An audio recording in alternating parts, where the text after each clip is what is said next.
Tusije tukakukabidhi gari hapa ukaweza kusombea chakula cha mbuzi nyumbani kwako. Tumeelewana vizuri? Mambo ya hilo ni gari ya mkuu wa idara, asipande mtu. Hii sio gari ya harusi, ni gari ya shirika.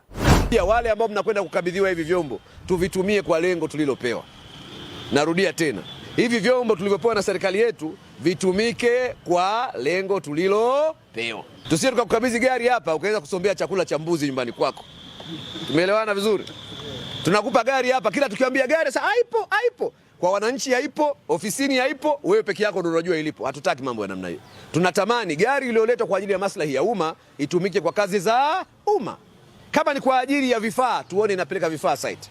Kama ni kwa ajili ya shughuli za utawala, tukuone unafanya ziara, tukuone unawafikia watumishi waliko, tukuone unakwenda kupeleka vifaa maeneo mbalimbali. Tuone kabisa kile kifaa tulichokuletea kinaongeza tija kwenye kazi tuliyokupa.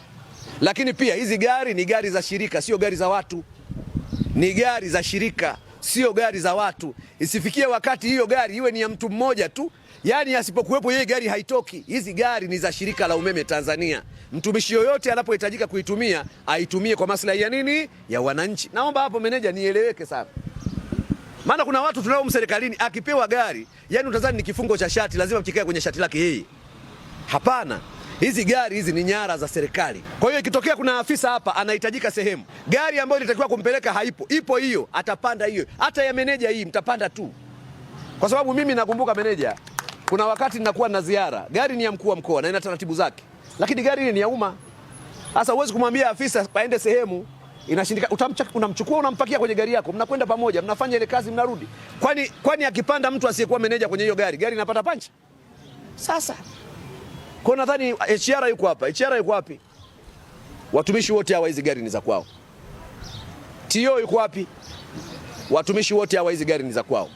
Atakuwepo mkuu wa idara aliyekasimishwa madaraka ya kuisimamia gari, lakini inapotakiwa gari ile kutumika kwa maslahi ya shirika, watu wote waruhusiwe kufanya nini jamani? So, mmefanya vizuri bila haya magari. Mmepewa haya magari, lazima mfanye vizuri zaidi. Ndio target. Ile kasi iongezeke. Urasimu TO usiwepo. HR. Mambo ya hilo ni gari ya mkuu wa idara, asipande mtu. Hii sio gari ya harusi, ni gari ya shirika.